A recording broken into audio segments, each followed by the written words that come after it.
Step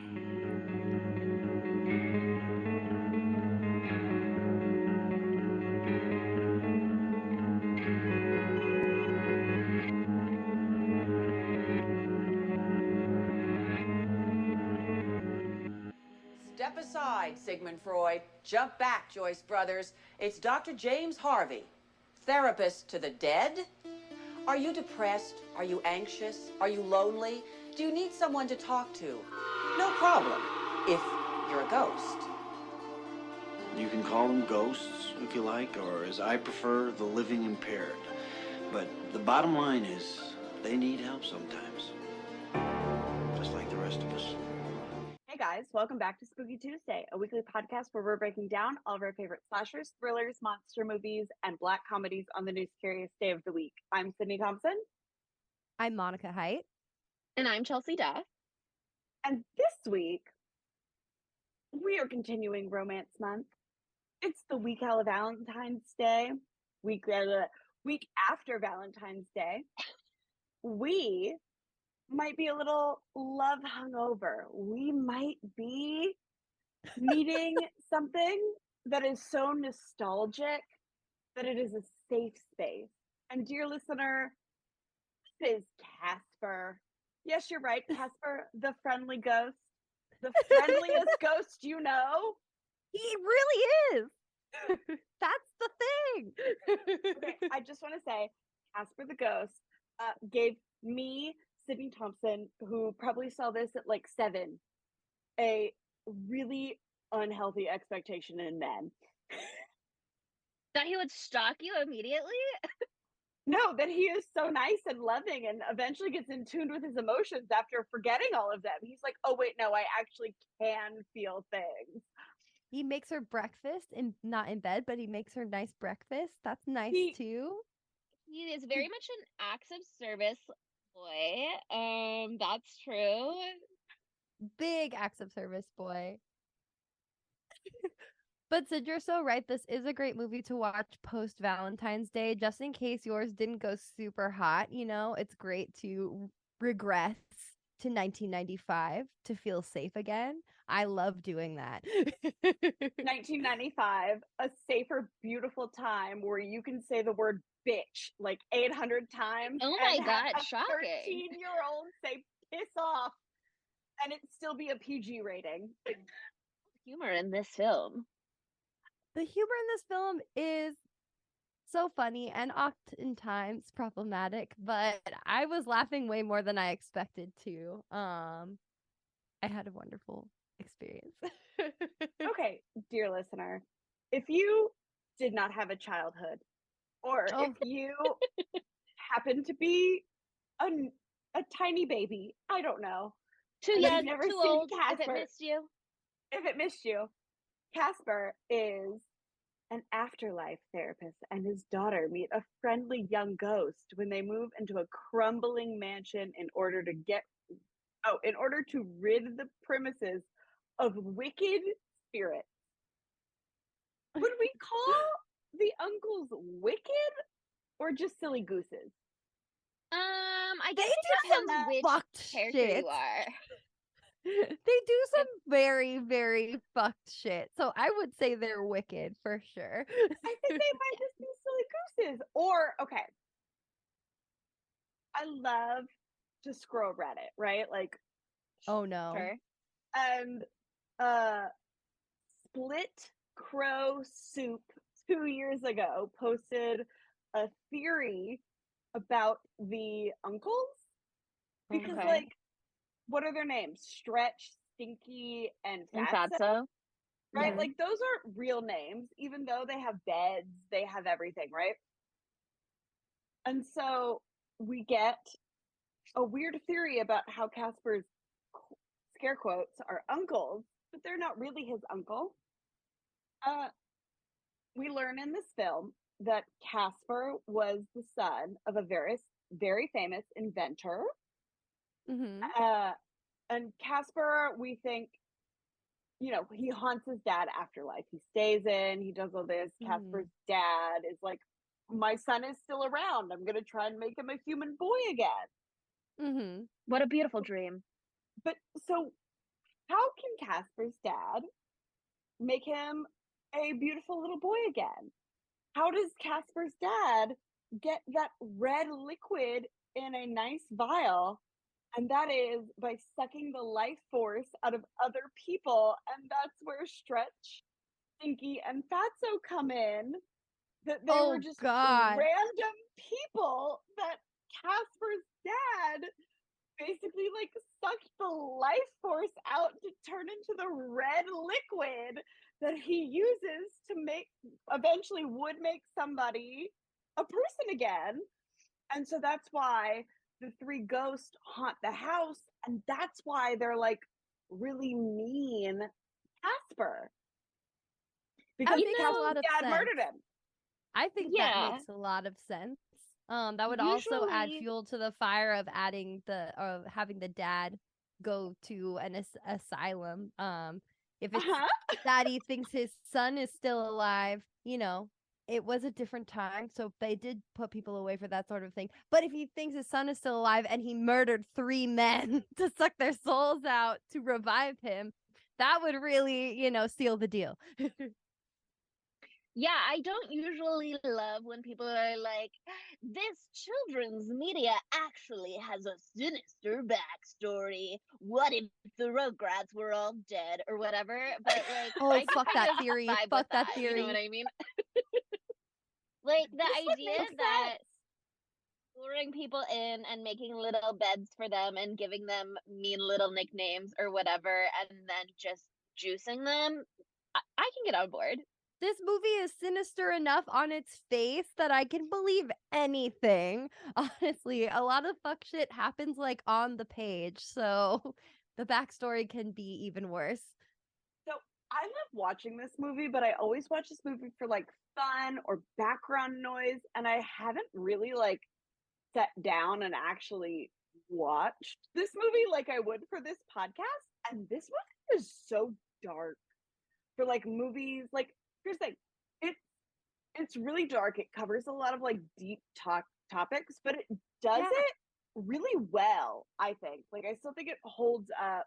I think it holds up pretty well, bad jokes excluded, but That's what I'm it's saying. also Like, it's got some jokes, but like the message that it sends, I think is like really good. I would let, if I had Yeah. small children, I would let them watch it, and maybe they would ask me, "What's it like after you die?" Like, well, then I don't want my kids to watch It's this just because I like don't this want to film. answer that question because, like, I don't know. I Well, hope it's like yeah, this. as a living person, we can say, "I don't know, sweetie. We're not dead yet." You're not going to find out for a long, long time. Well, okay, back to the writing though. Okay. The reason that this movie is so interesting and so well done and so handles death and grief in such an interesting way. It's written by 2 women. Shouts out to Sherry Stoner and Deanna Oliver. So, And also, apparently, J.J. Abrams did some screenwriting on this movie as well. how old was he in 95? How old A is J.J. child. Abrams? Had to be a child. They said we need to bring in a 12-year-old for the 12-year-old's perspective. Just kidding. I actually have no That's idea how old important. he probably was That's of normal age. Googling J.J.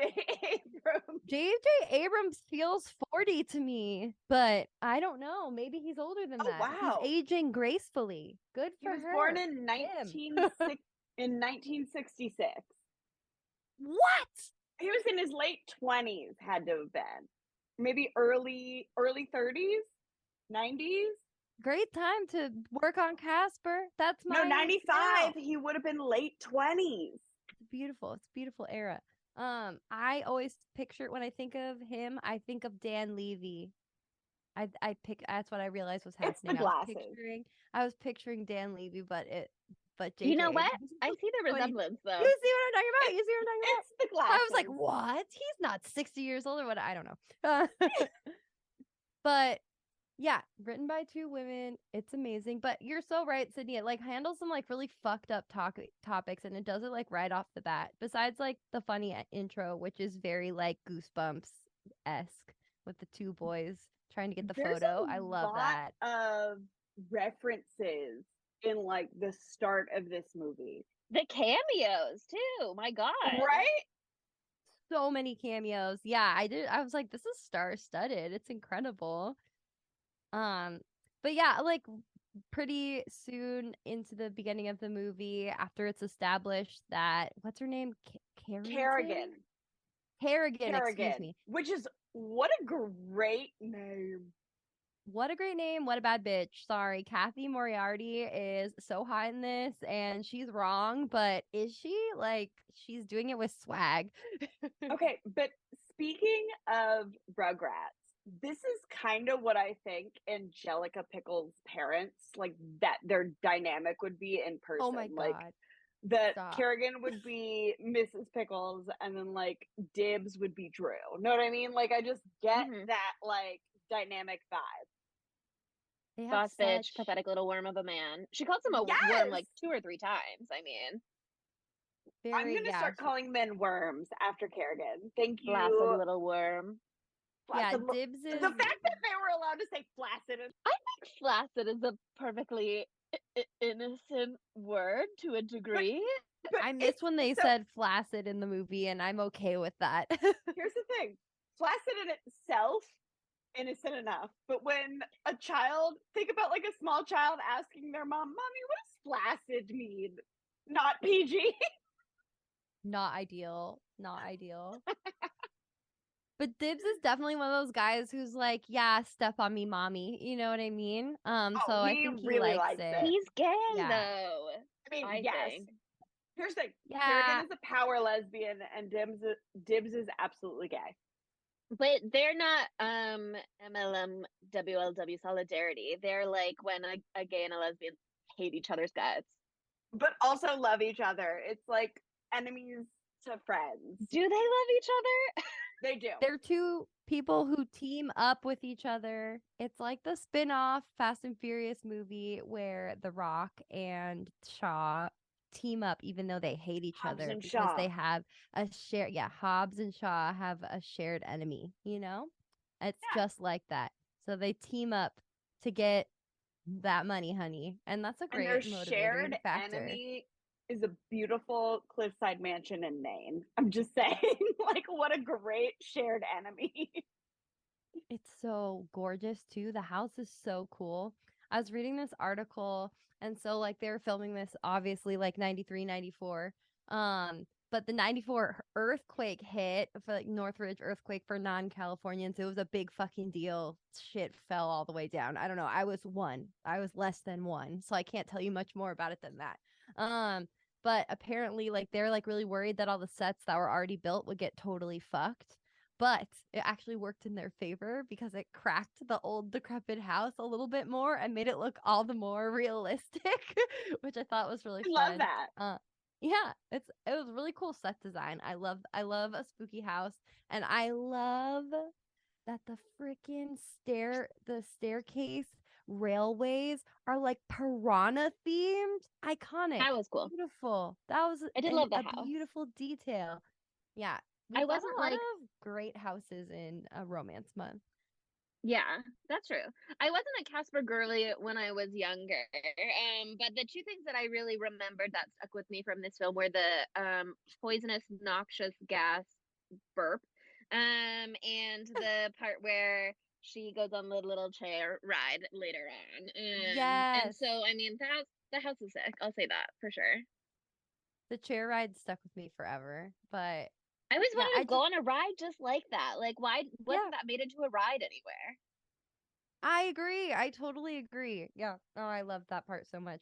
But I love this just the setup for this. It's so sad. So we've got Bill Pullman in this, and he is so sexy. And I'm looking at an IMDb photo of him now, and I watch many things with Bill Pullman in them. And this man, the man that I know as Bill Pullman, looks so different than 1995 Bill Pullman. And they're two very sexy but distinct men for me. I don't understand how they're the same guy. Was this his peak? He's very hot now. He's very hot in his current photo. But yeah, he's incredibly sexy, and he's got that like Milo Thatch thing that we've talked about in other episodes from Journey to Atlantis. To be clear. And so it's great to see that in a man who is not a cartoon. But their whole backstory is so good, and they introduce him. I was dying. There's so many little jokes in his intro. Like, he's a therapist for the undead, but how what does he call it? He refers to them as the living impaired Yes! instead of the undead. Yes, that's his preferred term. Oh my God, I died. These jokes, they stand up to the test of time. Some of them.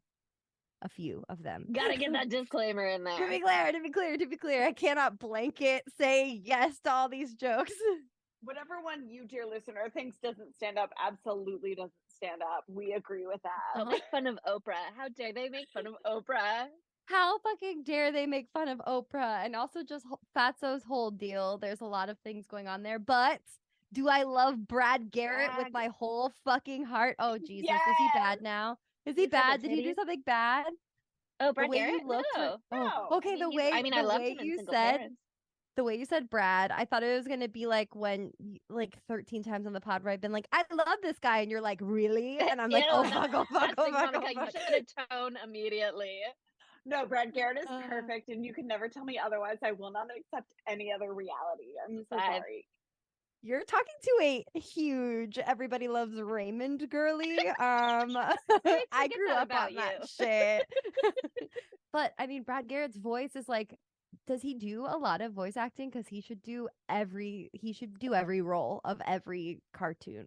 Maybe. I think he does. Yeah, something in IMDb trivia said something about how he was primarily. This is the first live action movie to feature voice actor Brad Garrett.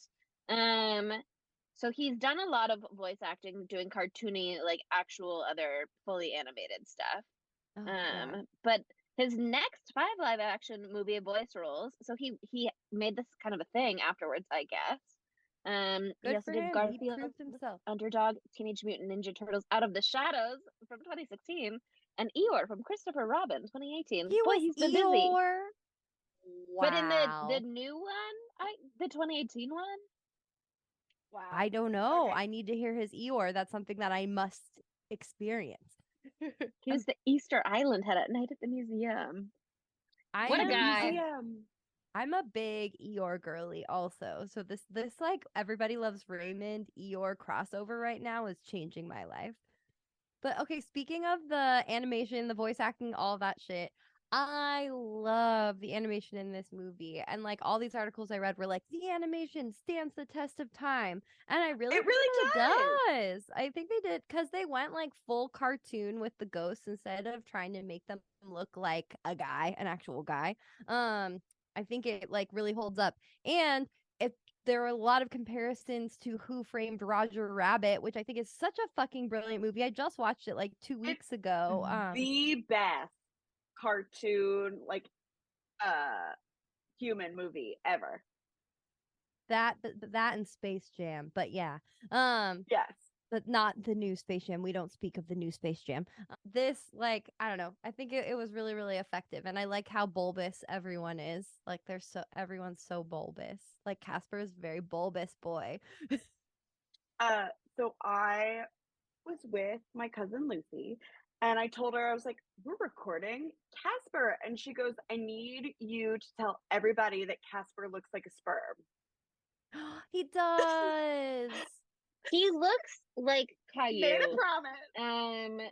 He looks like Aang. Also looks like a sperm. The Last I'm just Airbender. saying. He does look like Aang. He's Aang, Caillou, and a sperm all together. Oh yeah, it is a very Aang Katara romance vibe. They plagiarized Casper in 1995. Okay, but also this is the first film to feature a like main character as CGI, like a feature length movie. Oh, that's cool. That's awesome. Yeah, innovation, awesome? baby. Also, someone who worked on this, like, just had done Schindler's List or something.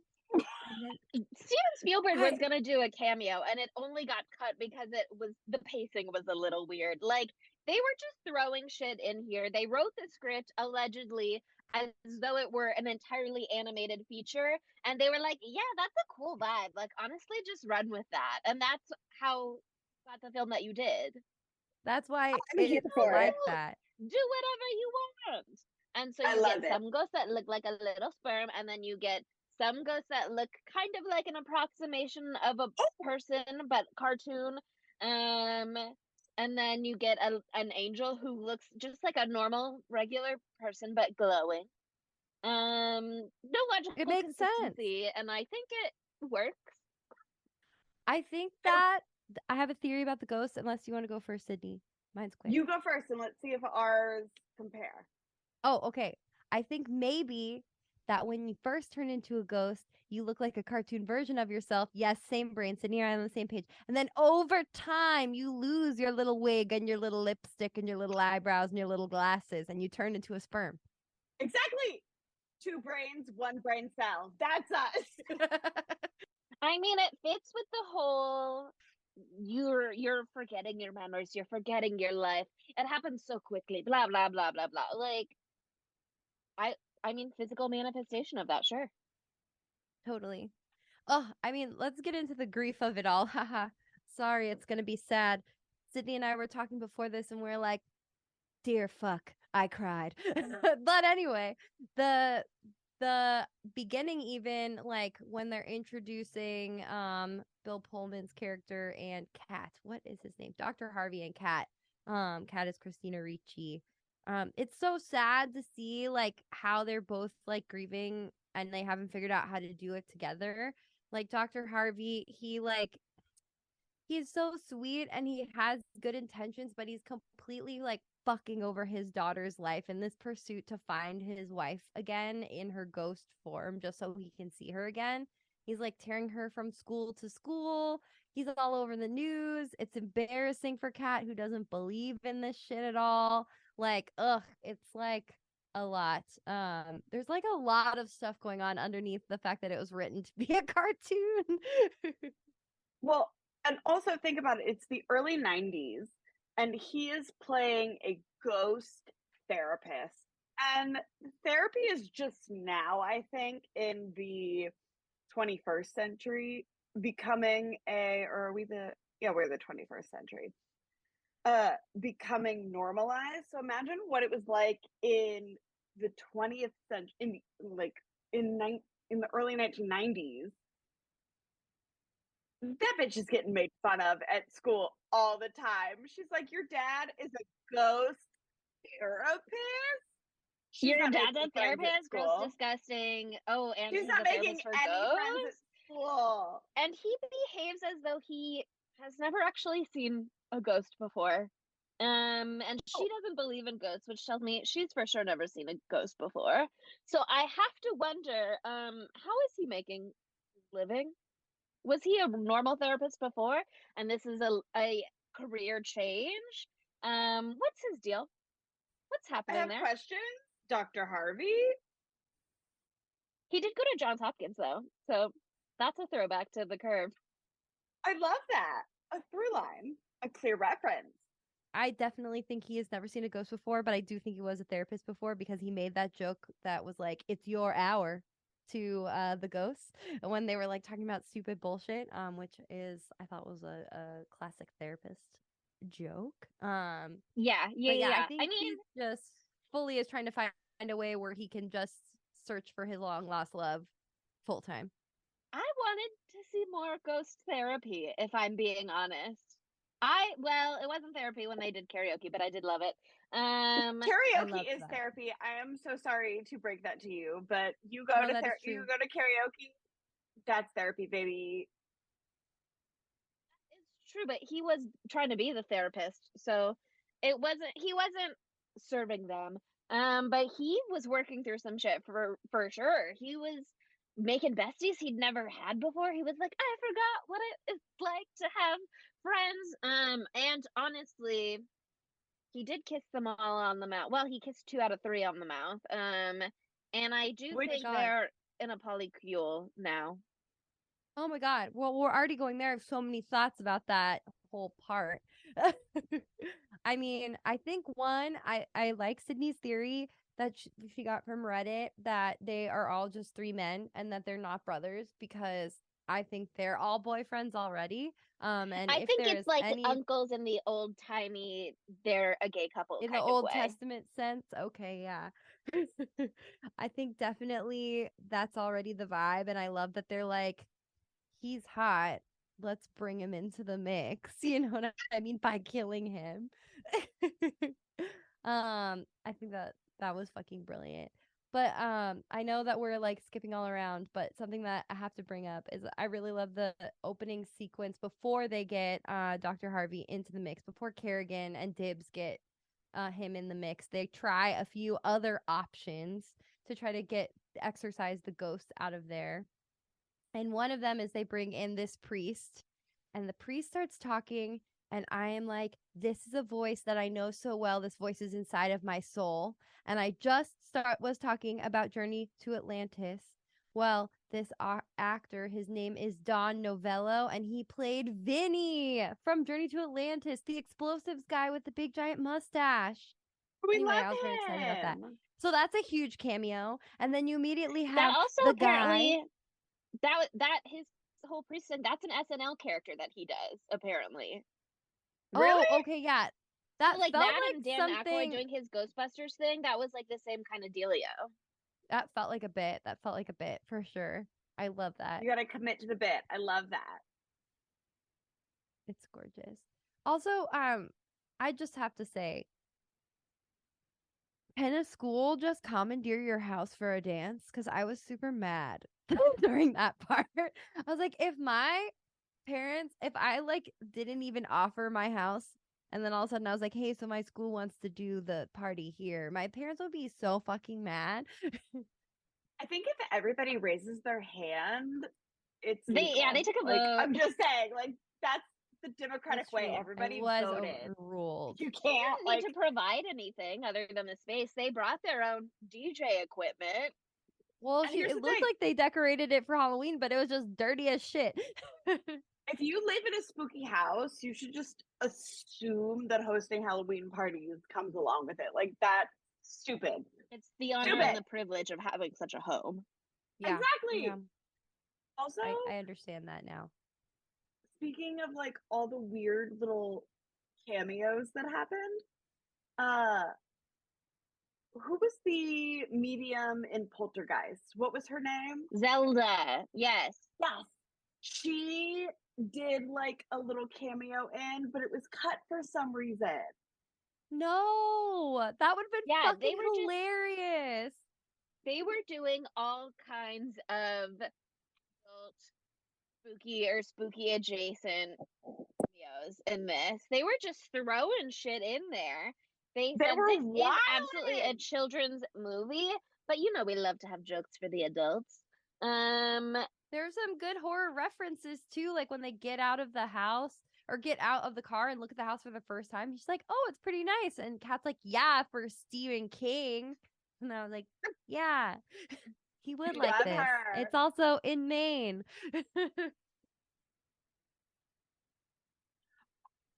Maine. I love Maine. Like, could you imagine? This might be my dream.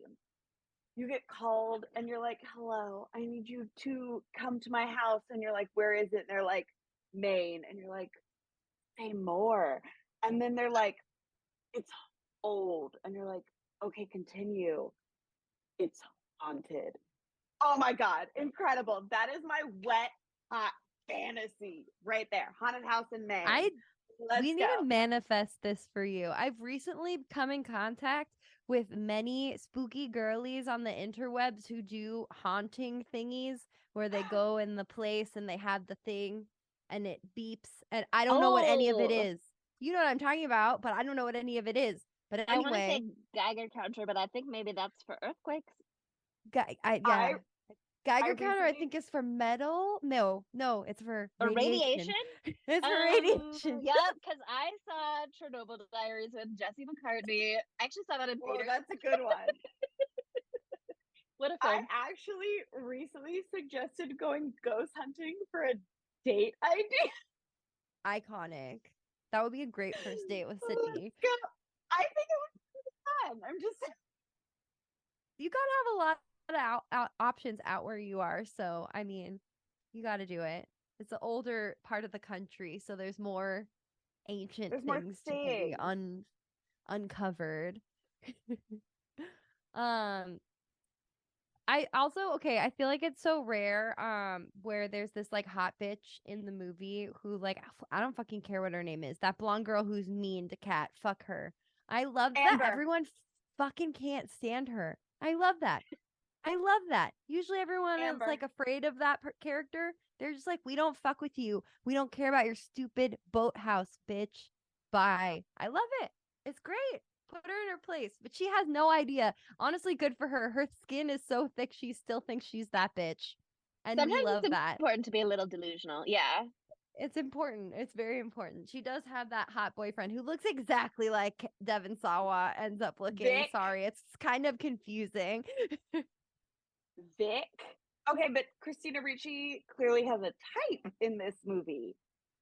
Uh-huh. And we love that for her. Girl knows what she wants and she gets it.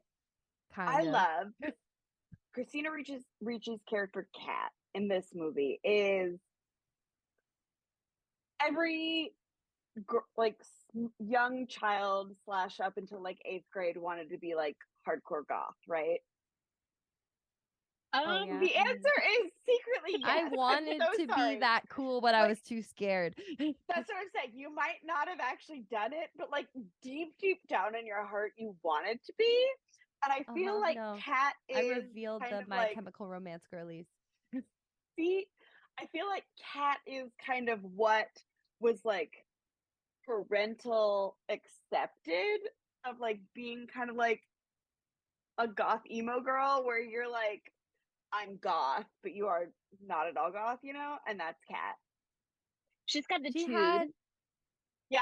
She's got the tude.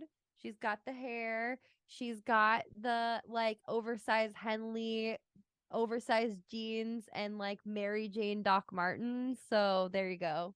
She's there. Also, she's in docs, so she's bisexual. She That's just doesn't know it definitely yet at this age, but she is. she'll figure that out soon. That's the sequel. Well, no, the sequel has Hilary Duff in it, actually. Well, that's a whole different one. That's Wendy and Casper. That's Wendy. He moves on so fast. How could he? Well, she gets older and he doesn't age, so I mean, I guess it has to end. That's so sad. It's so sad. I straight up full on forgot the entire plot of this movie. I was like, there's ghosts in a house, and one of them is rather friendly. That's all I remember. I did not recall the fucking like Lazarus machine that brings ghosts back from the death. Like this is very heavy material that we are working with here. As we already discussed, the soul juice is there, and that is the souls of 3 men that Casper's dad killed apparently. But there's other fucked up ramifications to this Lazarus machine that someone it's in the references. They decided to put it on the internet, and then I decided to read it, and I'm going to tell you now so you can feel my pain with me. Isn't that wonderful? Well, how does it work? How do you think the Lazarus machine works? When you just have an ectoplasm, I don't know if that's what they're made out of, ghosts there, and then they can turn into a corporeal human. How does that work? I don't understand. Well, this is how this person says it works. It just creates them a new body, and so their old body still exists somewhere. So they're like, in this story, the dad falls in a manhole and he dies. And then he gets brought back to life in a new body. And they're like, in a week, some construction guys are going to go down there. And they're going to find his old body and they're going to identify it and bring it to the house and find Dr. Harvey.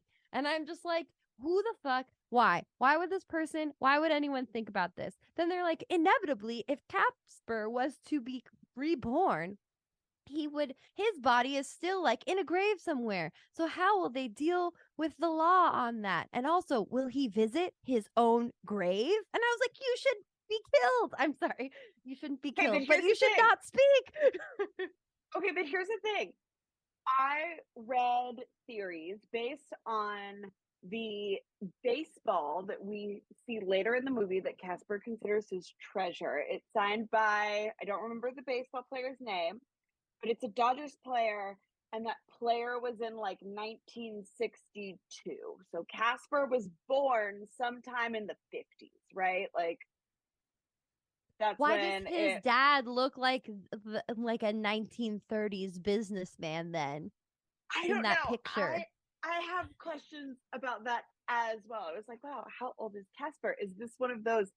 I mean, this is clearly one of those like tropes where it's like old, like weirdly older man, younger woman, but just teenage. Classic Twilight scenario. Classic. Exactly. Twilight wanted what Casper had, okay? But I think I would rather be Casper because at least my body is like in a nice little bed in the ground. You know what I mean? Like it's not moving, it's not going anywhere, nobody's discovering it. True. Dr. Harvey in a manhole, open, older.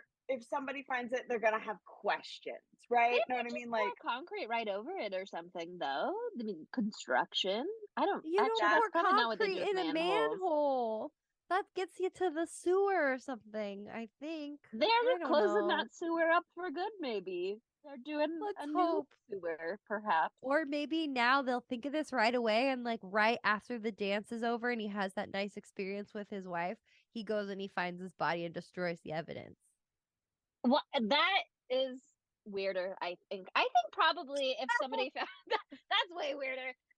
Yeah. If somebody found his body and then came to the house and found him alive, I think they would just be like, doppelganger. Anyway, Oh my God, have you seen identical that twin. doppelganger thing on TikTok right now? There's a weird doppelganger thing happening on TikTok right now. I have not. I don't know. Send me I You some made follow me a think lot of about how spooky people. I want to do It Takes Two one day, which is a doppelganger film. And there's the scene where the flirtiest, they think she's a ghost. So That I would think be a if great this counts, that Big counts. Tuesday. No, this movie, I'm down. unfortunately, you picked this film and it has opened the door for me to shoehorn in lots of things that I think are equally horror films to this. So we'll see going forward. That's fair. The black comedy, Chelsea. This It is is. like low key sad and it has ghosts. Therefore, horror. Like the sadness of this, absolute horror for adults. I'm so sorry. It's so fucking sad. And also, can I just say, though it was wonderful to see Fatso in drag and he looked really hot. The That titties on that joke, man. the titties titties on be Fatso, tittying. damn. That joke they played on Dr. Harvey where they're like, "We found your wife right away." Fucked up, wrong, So wrong, mean. That's why they're wicked. wrong, You asked, are they evil. wicked? Yes, I Yes. think so. Case in point. Are they There also you silly go. gooses? Yes, they can be both. They contain multitudes. They're silly gooses and they have some nice redeeming qualities. They're like, this guy's sad. Let's get him drunk. You know, that's nice. Okay. But then they're immediately like, let me To do end a his life for murder. my Yeah. own gain. Okay. Not so Okay. nice. Wicked. That's wicked They want a action good right buddy. there. It's called But beautiful. then they were looking at him and they were like, no, he's so cute. We love him. And then he accidentally kills himself. Like they didn't kill him. He accidentally know. kills himself. And then they bring him back. We're at the end. We're at the end. We haven't literally talked about any of the movie we should. We've talked about a lot of it. This is one of those movies where like a lot of stuff happens, but you don't have to say every single thing. It's like 15 jokes. There's like 15 jokes that happen throughout the film. One of them's really good though. When they all go inside of Dr. Harvey's body and then his head turns into Mel Gibson. That was pretty good. But also, that aged very poorly. I Mel know. Gibson. And it was just so funny to watch that part and be like, that part was supposed to be like, look how hot and sexy he is now. It's Mel Gibson. Gibson. Is Mel Gibson's in Braveheart, right? Yes. This came out like around when Braveheart was in the theaters, and on opening weekend it beat Braveheart. Just saying. Take That's that, sad. Mel Gibson. But Mel Gibson's still in it, so it's not the win we thought it was. Wow, that's honestly a drag to Mel Tragic. Gibson. Tragic. Good. He deserves that. He really He does. does. Why does he have to be in Signs? God damn it. We're still going to cover that on the pod, though. Sorry. We have to. Mel Gibson. Oh, man. But yeah, I mean, okay, the other things we haven't talked about that are important. Casper doesn't remember who he is. And then Kat, who is the actual therapist here, who actually is doing nice things to help this young boy, like, discover Confront his his past. unfinished business. Exactly. Like, actually doing what her dad says he's trying to do. I love that she's so much more capable than him and everything too. There's that point right at the very beginning. They get into the house and they turn the electricity on, and the dad's like, "Yeah, I did that," and she's like, "No, actually, I just did." I thought it was hilarious. Well, it's really interesting to look at how they both handle like the death of a wife slash mother, right? Like Yeah, Dr. Harvey is clearly, I'm throwing myself into work. I want to go. I want to do everything. Like, I have to keep myself distracted. I have a goal. I'm just on the move constantly, like, can't stay still. And Kat so desperately wants to stay still. She's like, I've been to 9 different schools in the last, what is it, like 2 years? She's like, I don't have any friends. I'm 13. I just want friends. Like, why are you doing this? girl wants some And stability. She already had the rug ripped out from under her when her mom died, and now she's having it happen every other week. Like, that sucks. exactly, it's garbage. And as somebody who moved around a lot as a child, also for non-military reasons, but also not ghost hunting reasons, moving a lot kind of blows. But if it Definitely. had been for ghost hunting reasons, I feel like you specifically would have really fucked with it. No, if it was for ghost reasons, it would have been so cool. You'd be back on board. Think of all the ghost friends I would have made. Like, I would have If been there was a so much more good involved. reason, like ghost hunting, then it would have been fine. Yeah, but just Ghosts along your way. your father's job, who wasn't a ghost hunter, lame and traumatizing. I'm just saying, like, it's different. No job is important unless it is ghost hunter. Ghost hunting. It's just true. Sorry. I'm gonna quit my job and become a ghost hunter. Luckily, I can still do the podcast while being a ghost hunter because I feel like it's vaguely similar. I do want to say though, we're saying ghost hunter a lot, but he is in fact a ghost therapist. I know we've discussed that, but ghost hunting and ghost therapizing a little different. Yeah, but he has to hunt the ghosts to then therapize them. So Exactly. We're just using the colloquial common term. Ghost therapist isn't in the average vernacular these days. It's fallen most out of people style, don't know what ghost unfortunately. therapist is. People just don't understand ghost therapy. People don't realize that in the Ghost Whisperer series, Jennifer Love Hewitt was actually a ghost therapist. She seriously was. As somebody who watched that a bunch last year and had to stop because she cried every single episode and it became like really unmanageable, she was absolutely a ghost there. She wasn't maintaining her professional boundaries. Girl, straight up, I also was obsessed with Ghost Whisperer for a while, and it is an emotional roller coaster. You think you cried? Listener, you think you cried in Casper? Just wait till you watch the Jennifer Love Hewitt masterpiece series, Ghost Whisperer. You're gonna sob if you watched any of my Instagram stories last year. You will know that I did post a lot of TikToks of like, it's me crying to an episode of Ghost Whisperer back to back to back to back. If you decide to watch Ghost Whisperer, have like a big water bottle with you. Otherwise, you'll be severely dehydrated. And I can't, in good conscience, tell you to watch it without making sure you know. tissues, water. That's the only way to watch it. Same thing with Casper, though. I was crying at my work. I didn't watch this at work. I was crying at my work today, hysterically, while watching the end of this movie. Oh man, it's so sad. It is. I felt like they kept the comedic tone pretty good, but if you like really stop and think about it, for sure, because the fact that this movie is about grief in whatever capacity and dealing with her mom's death, and then they kill her dad, and then he just shows up there as a ghost, and she's like, "You're dead." And then they have to resurrect him, and she gives up. Casper sacrifices himself and his own life. Like, I think they just really glossed over the "you're an orphan" part. Yeah, no, that was terrible. And he doesn't recognize her. Her dad doesn't recognize her because he's like immediately forgotten his life. So he's like Drunk. joking around about all of their stuff. He's so drunk. He's so drunk. Dying drunk would be interesting. Then your ghost is drunk. Jeez, something to consider. I do like this movie confirms that you whatever you wear when you die, you do wear as a ghost. So always look, I mean, at the beginning, right? Like as soon when you become until an your older clothes ghost, dissolve. and you become a sperm. But Yeah. for like who knows how many years, like Casper was dead for Probably 40 a while. Casper was dead for like 40 years. So like for the first decade at least, you are in your death clothes. So you gotta look cute at all times. Also, Casper's like death story is so fucked up too. Oh my god, like it's devastating. Sleds too long and falls deathly ill. Does he die of hypothermia? Pneumonia, I think.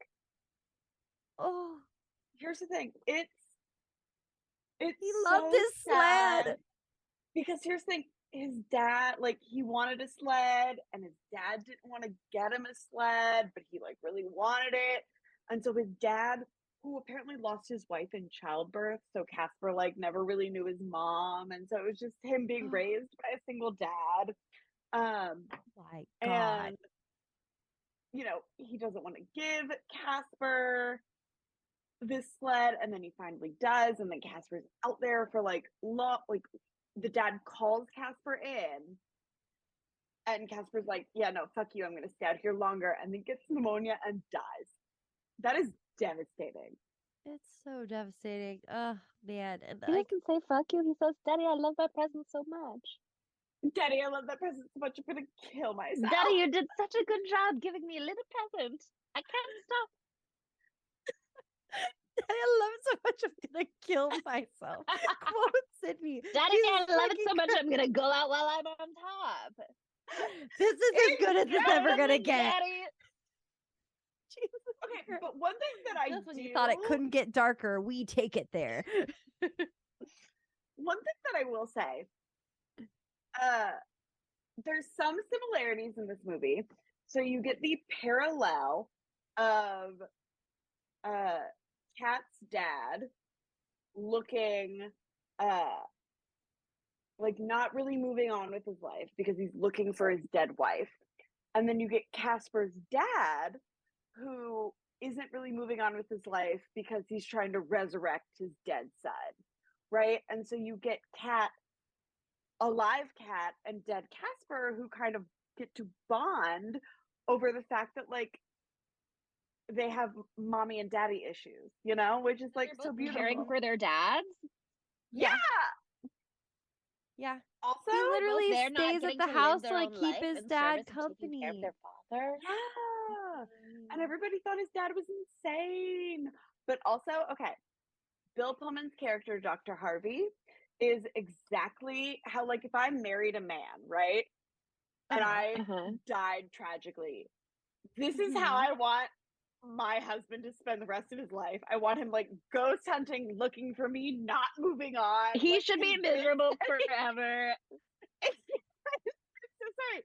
What do you like? I will absolutely not give you my blessing to move on. And like, if somebody's like, she would want me to move on and be happy, no, the fuck I won't. And this is on record. I'm so sorry. Oh my God, you're so mean. I mean, we do love to see the devotion. It is very nice to see a man who is faithful even after you've left this mortal plane. That's wonderful. Um and I gotta say, the mom is so fucking hot when she comes down from heaven in her hot, sexy red dress. I love that she was wearing red. I was like, was she in hell? But she came from the sky. I don't know. One I thing, love it. this movie talks a lot about death and grief, but it doesn't really get religious because at some point they ask like, "Are you an angel?" And the mom like never actually answers, and Like, so sure. therefore it is a secular movie. Yeah, and it says like until we're like together again or something like that. You know, it posits that there certainly is an afterlife. Either a ghosty one or the other one. What? The What, mom Chelsea? was the stepmom in Fear, 1996. Next year after this, Yes. Oh, Wow! she I was was just very thinking hot about in our that. Fear episode today. We love her. She's so beautiful. Um, but yeah, okay, so we've just established that young Casper gives up his opportunity to have life again to give it to Dr. Harvey. I also don't want to skip the part where Kerrigan is so dumb that she's just like, "Oh, I'm sure that this ancient machine will certainly bring me back to life. Definitely, there's Well, no question. So I can die right she's now certain to it'll get some bring money." Dibs back to life, or that she'll sacrifice him to find out. She doesn't really intend to be the ghost herself. It just kind of I goes mean, that way. they glom onto the idea real quick though. I would be a little more skeptical. My favorite thing about this movie is when we first start it, Kerrigan's like really involved, right? And then like she's just kind of an afterthought a little bit. Know what I mean? Like just like it's like, oh yeah, it's her and Dibs, like eavesdropping on Cat and Casper. Oh yeah, all of a sudden Kerrigan accidentally dies instead of Dibs. Oh no, Dibs betrays Kerrigan is like, JK, I've got all of this stuff and you don't. And then Casper and Cat get to be like, oh no, reverse actually Kerrigan, you what is it? Like you need what's the word?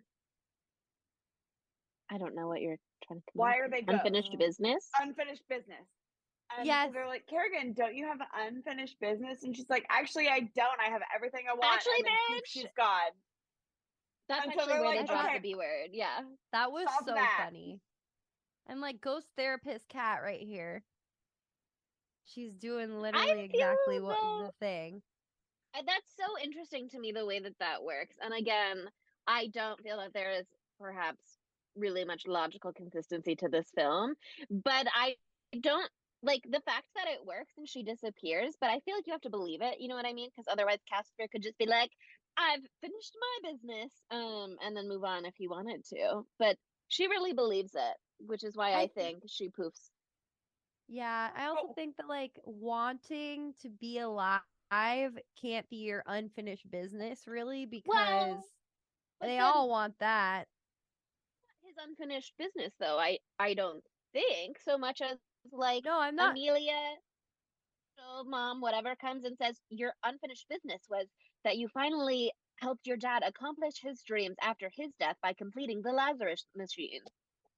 No, if they didn't want to have a sequel, he would have passed on at that time because he finished Yeah, his business, but they wanted to have a sequel, and that's the only reason why he didn't pass on to the other side. That is he wants literally it. love.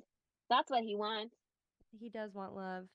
Yeah, He and the first moment that we see him basically, other than those two boys, he is stalking Kat through the TV and then being like, "How do I get her to come here? I know, I've got an idea," and then it works. Little mastermind. Taylor Swift smart guy. mastermind. Yeah. Taylor Swift mastermind right there. Wow, that's hilarious. I do think though that one Casper's a smooth operator. He's set up a lot of great little facts about himself throughout the movie to like really be that bitch when he becomes a real boy. Very Pinocchio.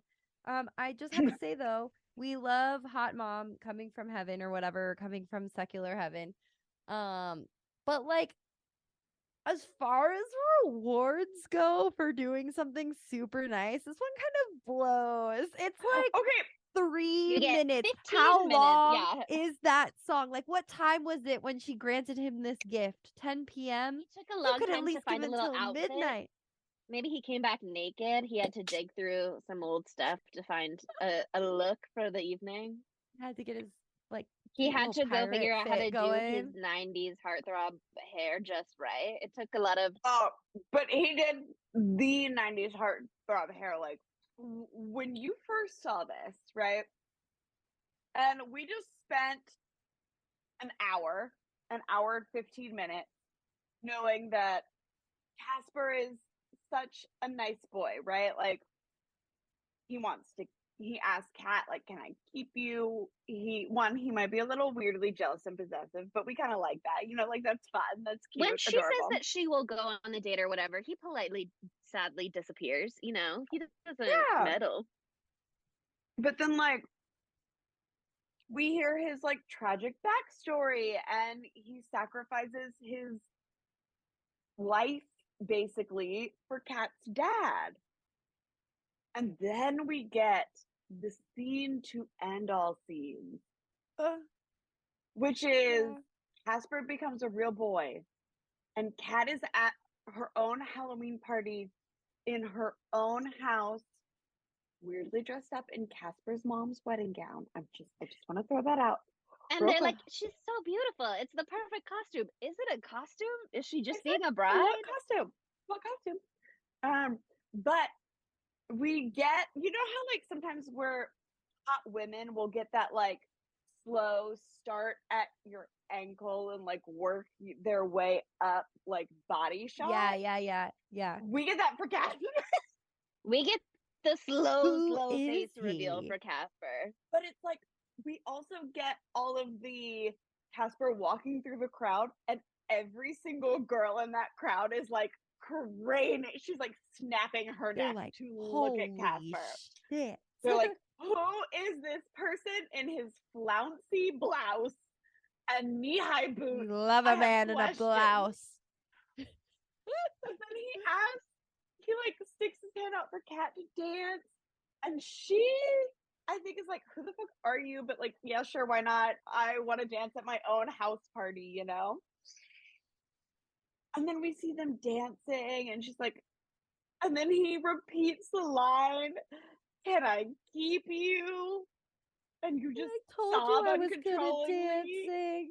Oh, it's so tragic. And then again, I read another article where they ruin your life even more. They're like, oh, she's wearing the dress of the wedding dress of his mother, and it symbolizes the wedding that he'll never have, and it symbolizes the wedding that Kat will have one day that her mother will never see. And I was like, fuck you, but it's true. I was just shaking in my desk chair.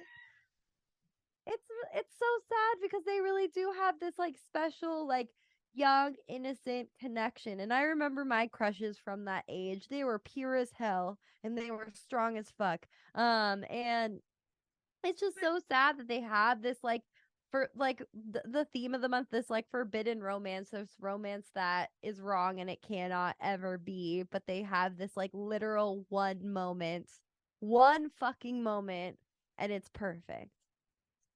It is really sweet when they're like floating off the ground and she realizes and then like grabs onto him and cuddles up to him, because Devon Sawa is not the voice actor for Ghost Casper. He's only human Casper for that one moment.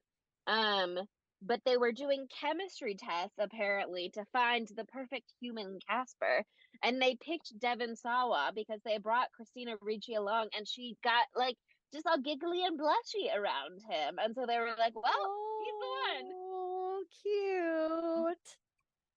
What's the movie where they're in also in 95? Then and Now or something like that, I think. Something like that. I've never seen before it. Before or after? I haven't seen that one. I don't know about that. Is that before or after October 20th, 1995. Oh, so this was after. 'Cause Well, but Casper with all came the out in CGI in this May. movie, this could have been filmed before.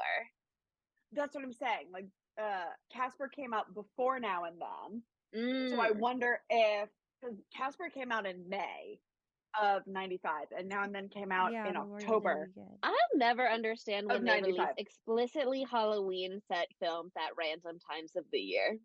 I'll never get It's it. probably it's probably so it can like get a following. So that they can put it on 30 Nights of Halloween on the ABC Family.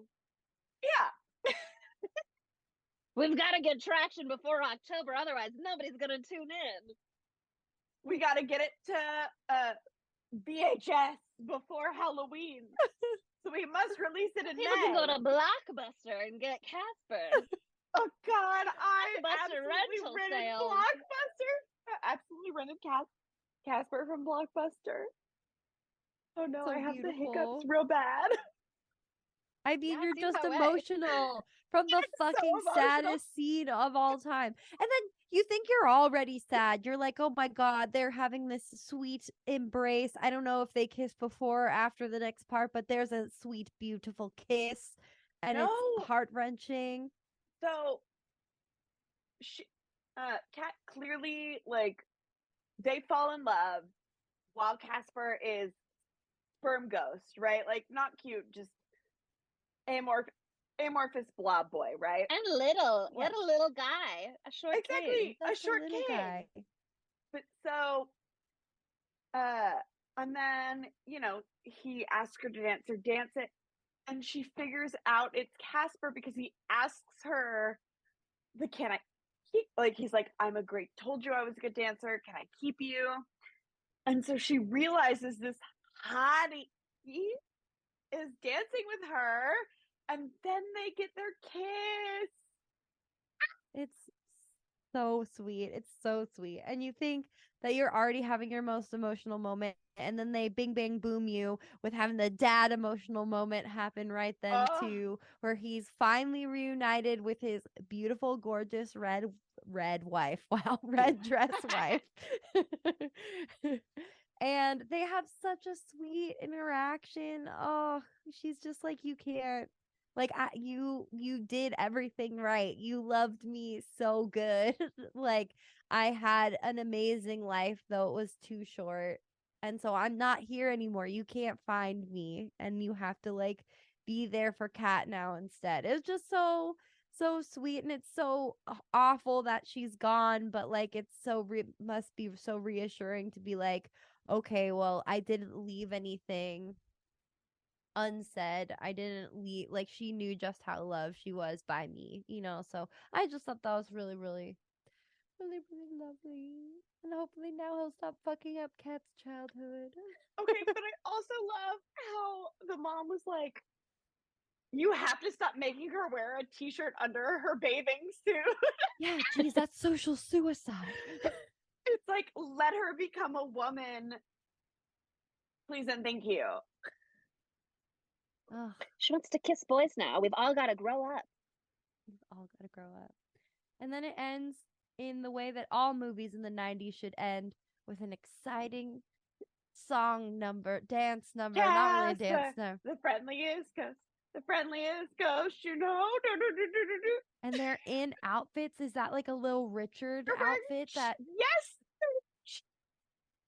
I think it's a Little Richard kind of vibe that's happening. I'm not exactly sure. It's a lot. And that's Casper. What a movie. What a beautiful movie. What a beautiful movie. The age-old question that we must ask is, how could this movie be gayer? And I would like to open it up by saying there are 4 gay characters in this movie. 5. 4 seems low. 5. There are 5. I will say 7. There are 7 gay characters in this movie. I'm sorry. I forgot about Kerrigan and Dibbs because, like you said, Sydney, they're in it for like 5 seconds and then never again. But I would say, yes, we've talked about it. Kerrigan, a hot lesbian. Lesbian, Dibbs, gay, a gay hostility. man. Yeah. Exactly. That's what that gay whole bitch vibe boy. is. Power I think lesbian that and her gay bitch boy Dibs. I'm just I think Fatso, Stinky, and what's the other one's name? Stretch. Stretch. They are all gays. Gays. They're all gay, and they're in a beautiful polycule, as we've discussed. With And then Dr. Harvey. Fatso.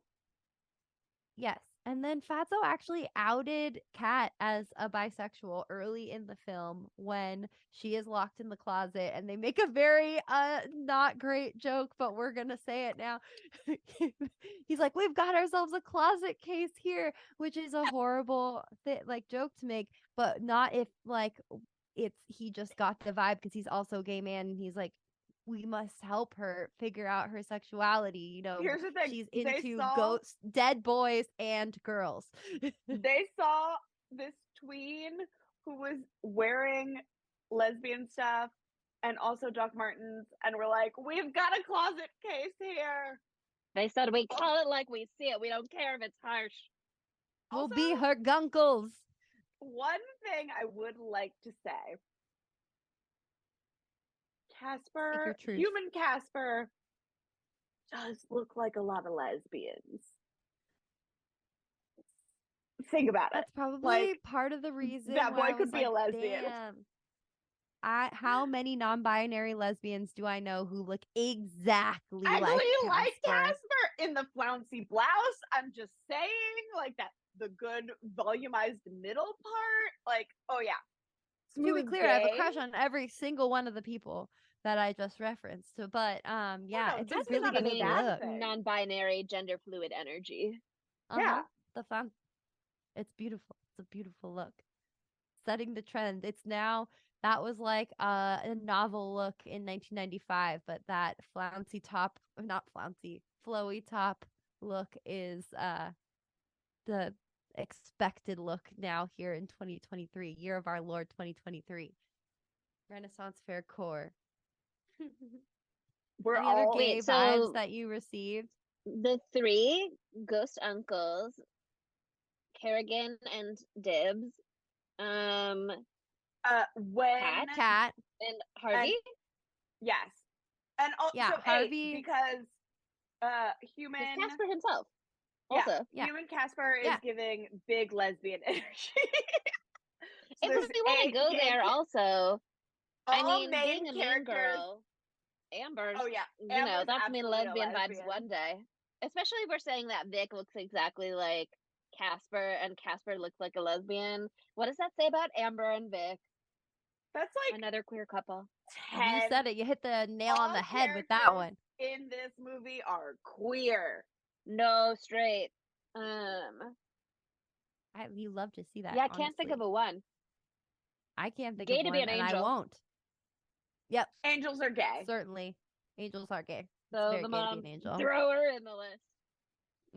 100%. Wow. Amazing. We should have done this the for mom Pride. could be bisexual. Who knows? I get that from her. I feel that. Only time will tell. They'll figure it out when they re-meet in secular heaven. Exactly. Okay. Where would Matthew Lillard fit into this gorgeous, gorgeous film? I would like young, baby Matthew Lillard to play Vic. That would be great. I don't any mirror cameo, you know what I mean? We've got a billion cameos we could just toss him in with. Yeah, totally. And I don't know if he was on his voice acting game at this stage of his life, but just because he's a tall, lanky boy, he could be Stretch. Oh, he would be great as Stretch. So that voice actor or actor, I don't know who it was, slayed it. Very hilarious. Oh, yeah. I think those are really good placements for him. I feel like he would fit really nicely in there. It would feel very natural to see Matthew Lillard in this movie. It just feels like his vibe, you know? I'm sure he loves it. And that brings us to who is the dumb bitch of this movie. And I feel like it's got to be a tie between our lesbian queen and our gay... And her gay bitch boy. And our gay icon. Her gay bitch boy.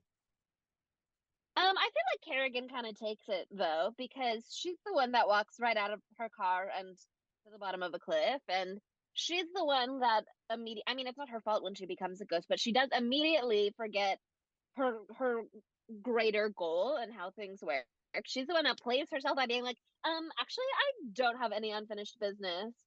So I I feel feel like you. she's a little bit of a dumber bitch than he is.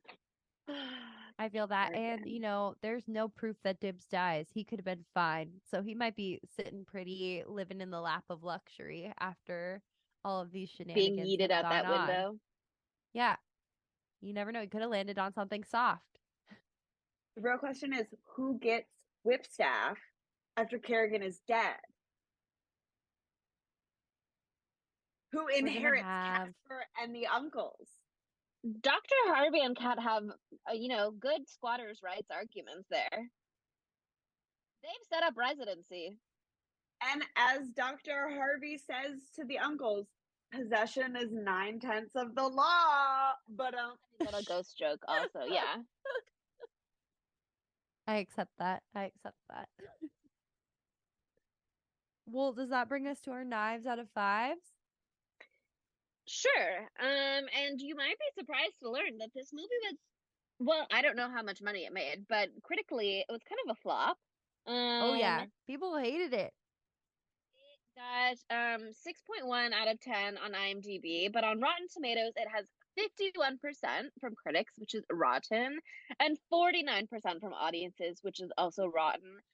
That said, it was nominated for favorite movie at the 1996 Kids' Choice Awards. So important. Wow. Choice flick. it's so interesting though, because reading the IMDb trivia, a lot of the trivia entries were about how people who were involved with this film also kind of thought it was a flop. And kind of continue to think it was a flop. Like Christina Ricci is not proud of her work here, and she was like, I was ready to move on to more adult roles, and she's like, Casper's a 50-year-old man pursuing a 12-year-old girl, which is, but also a little not true, you know. It's not true because he didn't age past that. He's He's just been very living the clearly same still 12. long Yeah, day. Yeah. he Come doesn't have the on. memory installed in him to be aging in that way. There are so many times where I'm like, yeah, this is fucked up, but like, please let me have Casper. Fucking Christ. Give me Casper. Jeez. Okay. Everybody that thought this movie was a flop and is embarrassed of this movie is fucking wrong. Tell him, Sydney. Here's the thing. This movie is able, I think, to explain to a younger audience something that we as a society we don't like to talk about. We don't like to talk about death. We don't like to talk about grief. But this movie is able to bring up those topics, even where if you don't realize like what what is actually happening, you're still you're aware of them, even if you don't understand them. Right? Totally. Like, I loved Casper as a child. And now as an adult, like actually rewatching it, I was like, holy shit. Like this movie has some like deeper, impactful meaning than I ever could have expected. I'm like, this is a lighthearted, fun ghost movie for Halloween. Wrong. This movie is devastating and yet wholesome at the exact same time. And that is like a really hard and fine line to walk. Like, and also 10-year-olds should hear the word bitch all the time. I'm so sorry. Like, They need to know. They need to know. Some of the jokes aged poorly. So I will give this a 4.5 out of 5. Yeah. I mean, for me, I'm really glad that we watched this movie again. I don't know if I would have picked it up if I hadn't randomly seen a reel about it this morning that made me almost burst into tears just from the music. Oh God, we're feeling vulnerable early in the morning. Oh no. But yeah, I think that this is a very, very sweet movie. I think it looks really, really good. The sets are great. The CGI is really cool. They did it in a way that has the longevity that it needs to have to stand up to anyone today. Fight me if you say that looks bad. It looks cool. They made it all see through. It looks great. And yeah, I think the acting is great. Say what you want to say about your own acting, Christina Ricci, but I think you were wonderful in this. Perfectly awkward middle schooler. You did it. You slayed it. It was amazing. I don't know. I have a dead mom, and so this movie hits me extra hard. And I think it's like important for kids to at least be, exposed to this sort of content at least a little bit, because it's something that everyone goes through inevitably. And I think that this was like a really beautiful portrayal of like, you know, a better scenario, but like people aren't at their best after they grieve. They throw themselves into their work, they throw themselves into things, and they're not thinking about how it affects everyone around them, even their beloved child, Cat Christina Ricci, in this movie. I don't know. I think it was really well done, and I also just love the tragic baby romance, because like those feelings that you have at that age, everyone's like, oh yeah, you're just a child, whatever, but it feels like everything at that time. And I think they did a really good job of like, showing how deeply you feel at that age, even if you're fucking 12 years old. It's still real, man. It's still real. So I don't know, I wouldn't give this a 5, because again, there are some issues with it. I think I'm going to give this one a 4.4, but a little kiss as well. That's sweet. Love the little kiss for extra love. Chelsea's gonna I emotionally ruin me and Monica with her rating right now. emotionally ruin star. you. I'm just not emotionally invested. But Chelsea clearly doesn't have as many dead loved ones as me and Monica to like sign over this movie. maybe. It's a little goofy for me. Not like my style of goofy. Like, it's just not to my taste, which is fine. Not everything is for me. Um, but I wasn't a Casper girly growing up, and while there were moments that made me giggle, and there were some moments that brought me out of the temporarily, but brought me out of a cranky mood a little bit. So I have some fondness for it. But it's just like not a special film to me. Like it's a three knives out of five, I mean, middle of the road stuff for me personally. That's fair. That said, um next week we have another romantic movie, or so I hear. I haven't seen it yet, but Monica, would you like to introduce it? Oh yeah. Sorry, I thought I was gonna do a timeout and ask who was gonna introduce it, and then you started Well, going, I and then I was nominated like, you. oh no, I'm down to do it, but I just need you to tell me the names of the people on Homies for Horror. Do you I'll know say the that name? part after. Oh, okay, cool. Yeah, you just say homies for horror. Chelsea can do the rest. Homies of horror. Of horror. Same thing. I'm not saying anything. Homies for horror. um So next week we are wrapping up Romance Month.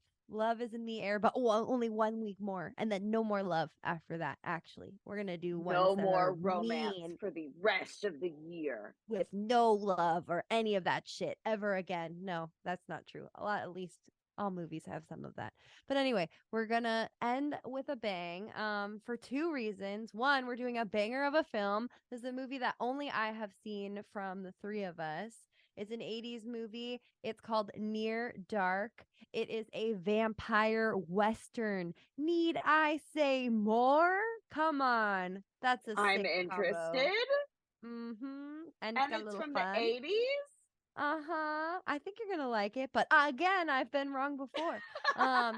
But we're doing something exciting and special and new to close out our special themed month, our first themed month of 2023. We're collabing with a pod that we love.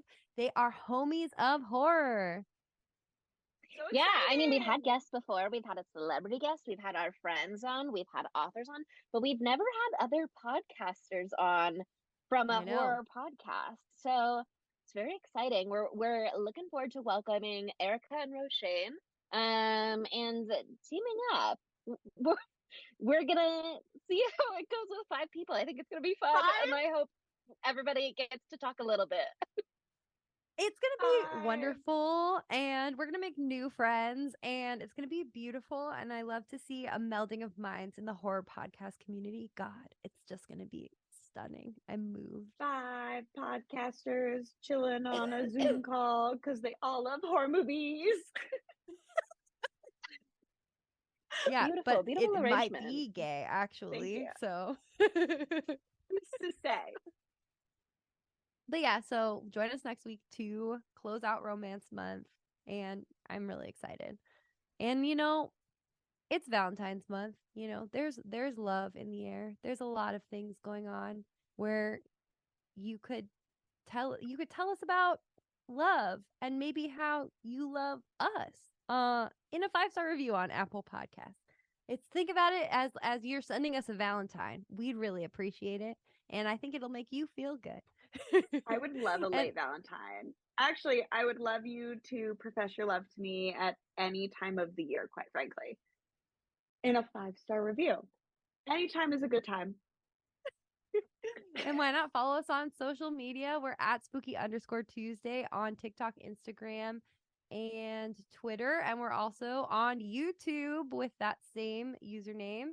And we're also on Facebook and Tumblr at Spooky Tuesday Pod and at Spooky Tuesday on Letterboxd. So thank you for listening. And I keep you spookies.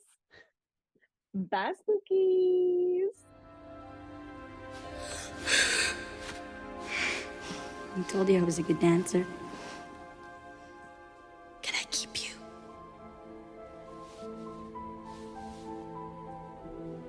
Casper? Spooky Tuesday was created by Monica Haidt, Sydney Thompson, and Chelsea Duff, and edited by Sydney Thompson.